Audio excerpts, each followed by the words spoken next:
Good morning and a good Monday to Forms 8 to 11. We are moving on sports this week. We're going to move on to some tennis. So from a warm-up perspective, a little bit different to our athletics and cricket where we spend predominantly a lot of the time on our lower body. This time tennis is all about the upper body and trunk, so abdominals and abs. So very simply, I still want us to start with the same sort of process. So if you could do a 2-3 minute pulse raiser, so whether that is running or any of these sort of insanity warm-ups I've done for you. So that might be jogging on spot, high knees and stuff like that, because we are going to start using our feet. Once you've done that, I would like you to bosh out a few press-ups, start stretching your arms and upper body, and then we're going to look at some hand-eye coordination warm-up stuff. So I want you to have your racket, have a tennis ball, and very simply just practice hitting it very tight and small on the racket. Then have a couple of getting it above your eye line. Very simple starting points. Once it's above your eye line, we're going to then start practicing turning the racket back and forwards, just getting our hand-eye coordination going. Last one, we're going to stand opposite a wall, stand nice and close, and all I want is just a few volleys, just so you can practice getting your eye line on the ball. Very simple, not too hard, etc, etc. Just a little hand-eye coordination warm-up. So remember, pulse raiser, do a few press-ups, start loosening that upper body up, then some hand-eye coordination on the racket, and then looking to bounce it against the ball. That's our warm-up, and we'll move on to our coaching points for the forehand at tennis. Okay, so drill one, I'm going to break down the 3 core skills for a tennis forehand. Skills, coaching points. So, tennis, we always want to try and get back to a tee, whether that is the service box for if we're going to be volleying, or if it's at the baseline in that tee in the middle. When we're in that tee in the middle, we're normally stood facing our opponent with our racket in front. When we come to hit a forehand, we then move sideways on, and so we're hitting the ball sideways. So coaching point 1 is make sure your front foot of your right-handed is your left foot, vice versa. It'd be your left hand and right foot. And all I want you to do, sideways on, we're going to bring our racket from back here through to almost a horizontal contact point.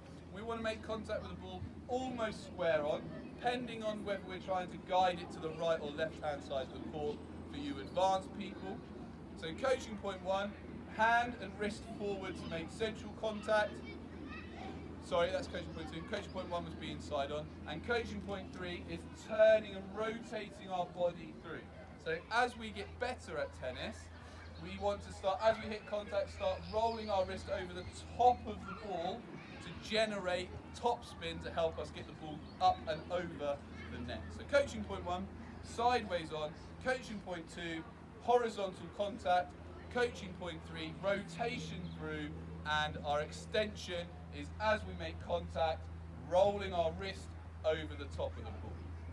Drill 1, Mr. Birch kindly put some targets up there. All I'm going to do for coaching point for drill 1 is drop the ball and see how often I can hit that central target. Now if you can't see it, all you need to do is draw a target on the wall. You can do it against anything, put a towel there, anything you want. All I'm going to do is just drop the ball and try and hit that central point. Okay, so that was wide of the mark for those of you that can see. So sideways on, stepping into it, trying to hit it. That was high. And then thirdly, stepping through and rolling my wrists that time. Okay, drill 1. Trying to hit a central point as often as we can on a target, and that's all I want to see.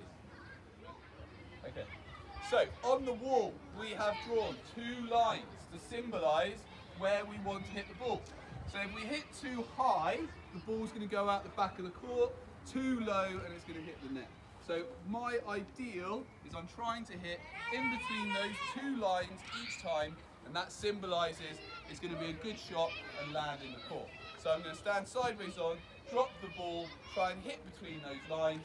If the ball comes back, try and adjust your feet and hit it again, otherwise reset. So sideways on, trying to hit, too high that time, not bad. And then one last time, trying to hit in between that tennis court. Perfect, okay? That's what I'm looking for. Generate the power with top hand spin. So forms 8 to 11. On to our final drill this time. I've set up some targets in the distance. Tennis court is 23 meters long, so I've stood about 15 to 20 meters away from 3 targets. One to the left of the court, one in the middle, and one on the right. Tennis court is 8 meters wide, so make sure you don't do it any wider than that. All I'm going to do now is to try and practice getting that little bit of topspin and landing my forehand onto those targets. So very simply, drill 3, same technique, and all we're trying to do is hit our targets in the distance on the full. Okay. Oh, just a bit high. Yes. I'm going to stop there because I'm not going to beat that. So that's my 2. You have a go, have lots of shots, practice getting that top hand spin in, and best of luck. As you can see, out the back of the tennis court, that's my tennis for me. Have a good week.